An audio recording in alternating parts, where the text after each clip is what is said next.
turn the page, wash your hands, because it's time for talking points.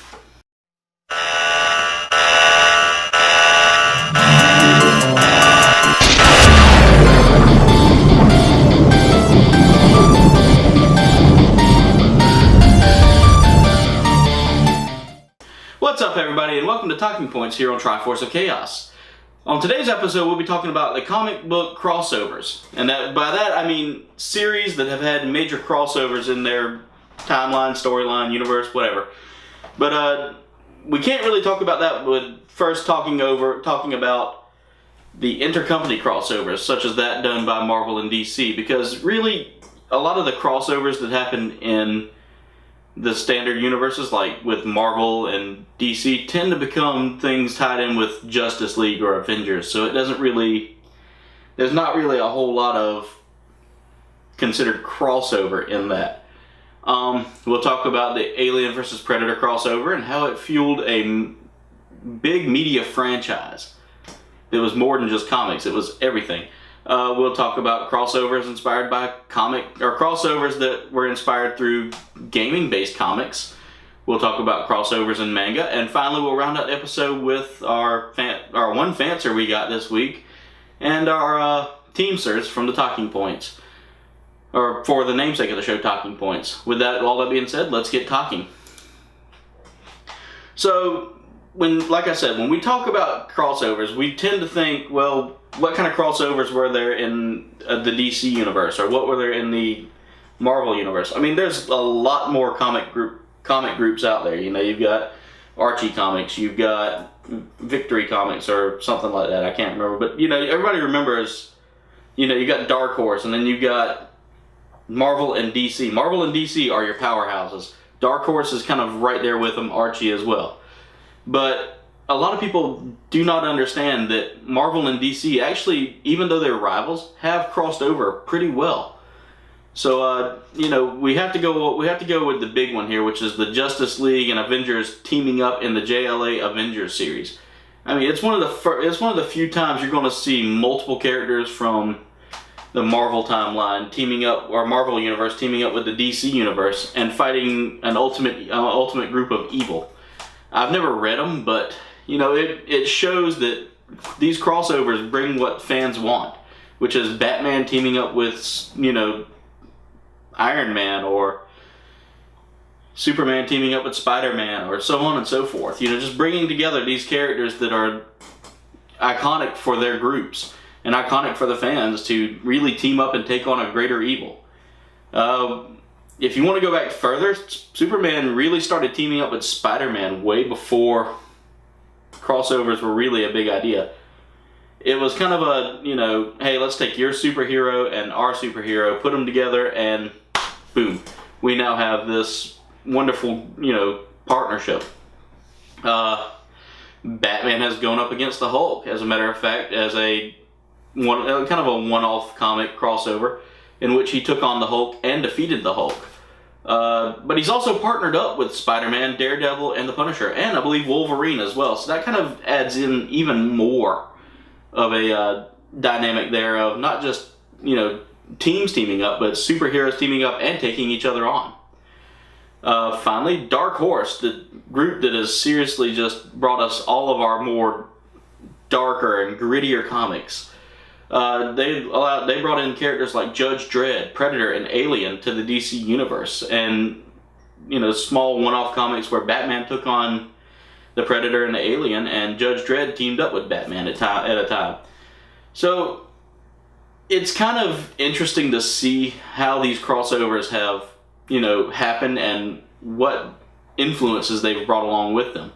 A lot of fans tend to like this kind of stuff. You know, hey, we get tired of seeing, you know, the same old Batman versus the Joker. Let's partner up against some beast that bleeds acid. There you go. Now you've got Batman versus Alien.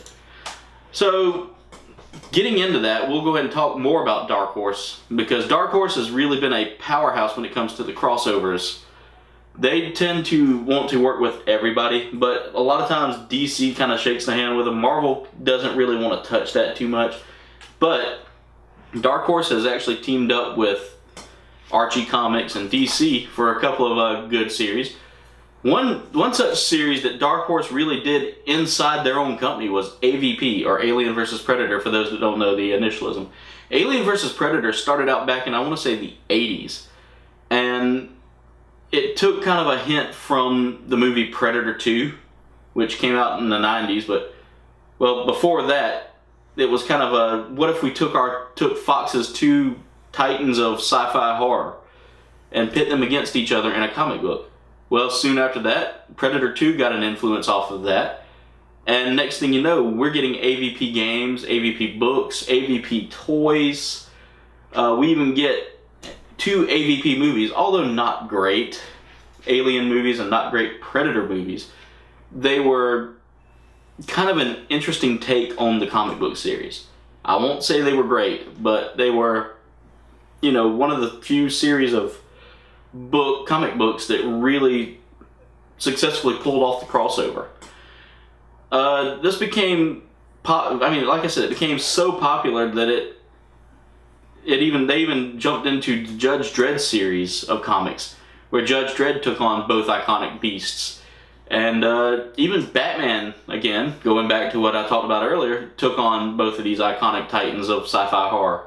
So it's a very successful series, and it's built a lot of partnership over time with multiple different comic book groups and all that.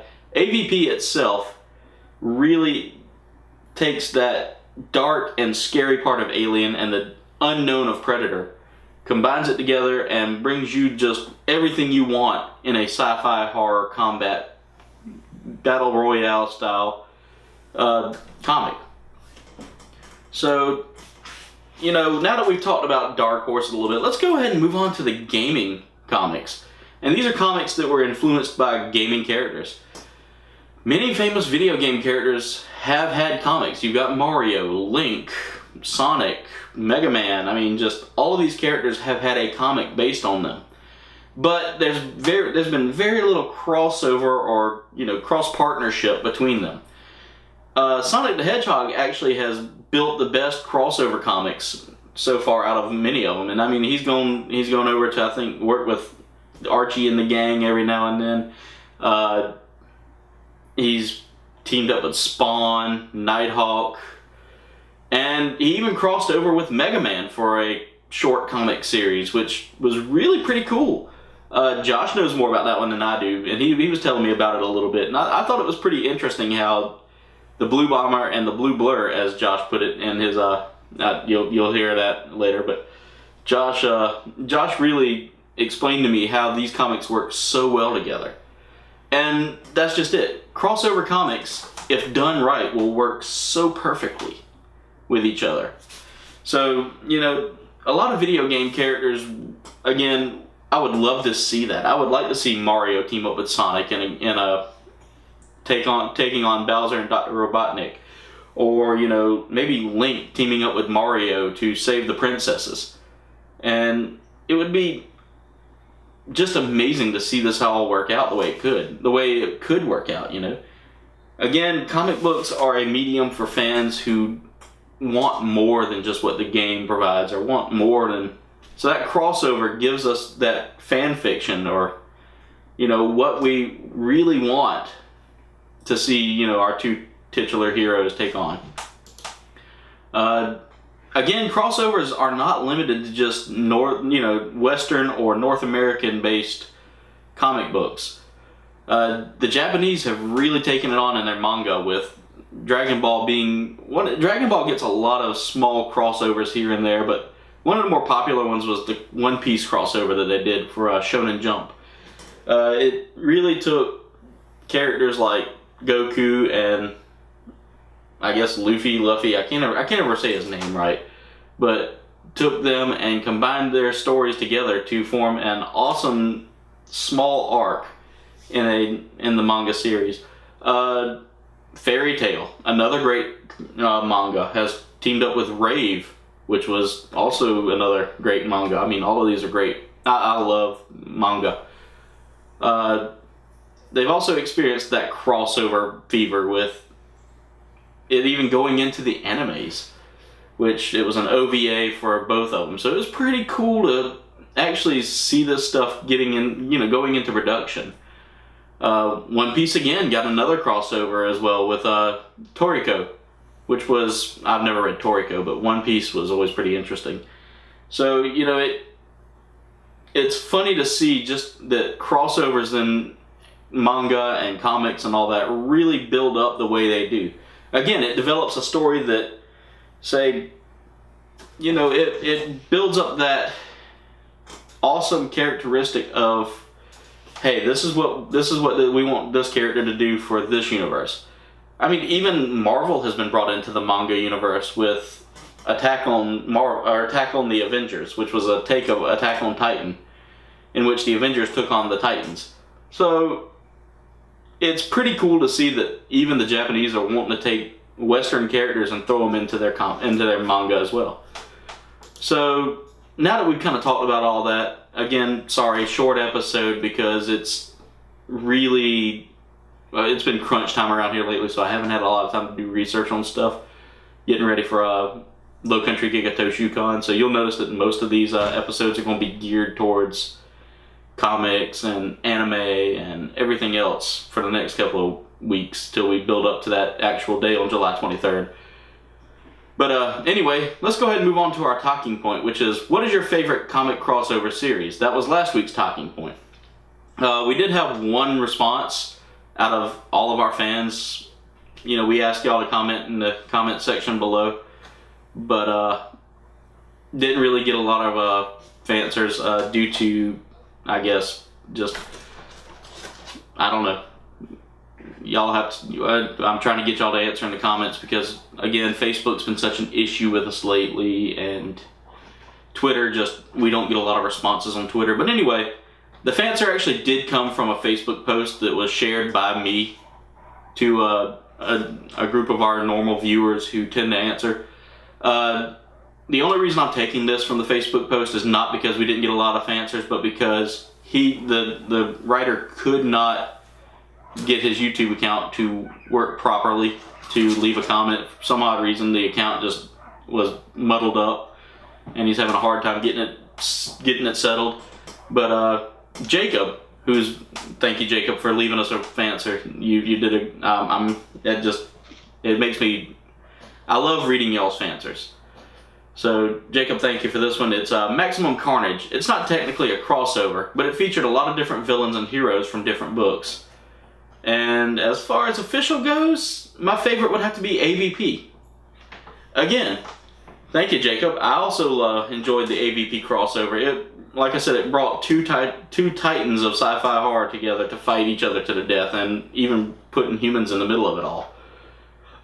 That was it for our fancers. Again, y'all, please try to help us out here and give us some answers in the comments below, because it really does help. Not only does it help make this show more interactive, it helps us get a better build on YouTube. It kind of helps move us up a little bit, it helps us figure out how we can incorporate y'all's answers actually into the video itself.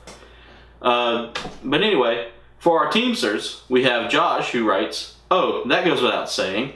Sonic and Mega Man Worlds Collide series. Nothing's better than the Blue Blur and the Blue Bomber wrecking house." Again, that was pretty awesome. That was pretty awesome how Josh explained that to me about a week ago. Kind of telling me how everything went down in that. That's it for last week's talking point. This week we want to know, who is your favorite supervillain? Now, of course, I have to go with DC, because I'm more of a DC guy, whereas Josh, I like both, but DC tends to be my favorite group when it comes down to the supervillains, because they're so just well thought out. I mean, not that Marvel doesn't think out their villains, but in my opinion, DC's villains tend to be psychological to a point. For me, it's a tie between the Joker and Mr. Freeze. I like Mr. Freeze because, he's a mad scientist with a mission to... He basically doesn't want to be a villain, but he does what he has to do to keep his wife alive.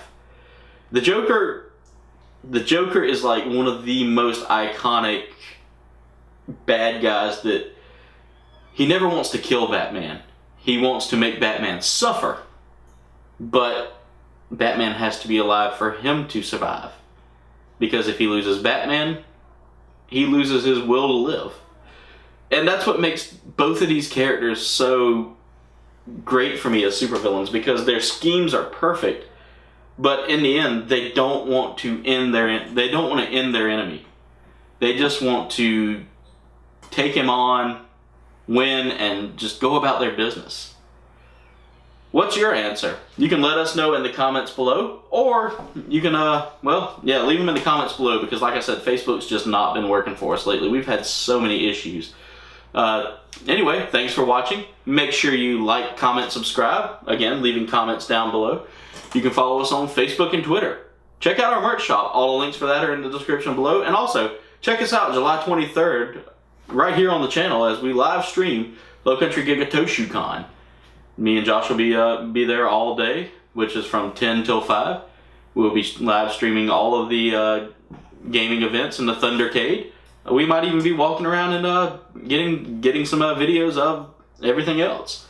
So make sure you tune in on July 23rd right here on YouTube. Links for all of the logins and all that will be in the description, or not logins, but the Thundercade live stream will be in the description below as well. Anyway, thanks for watching, and as always, keep talking.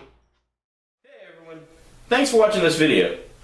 If you want to see an awesome video, you can click over in this general area over here somewhere, maybe up here somewhere. Or if you want to see more of our stuff that we've done, you can click over in this general area over here. That's the subscribe button. Make sure you subscribe.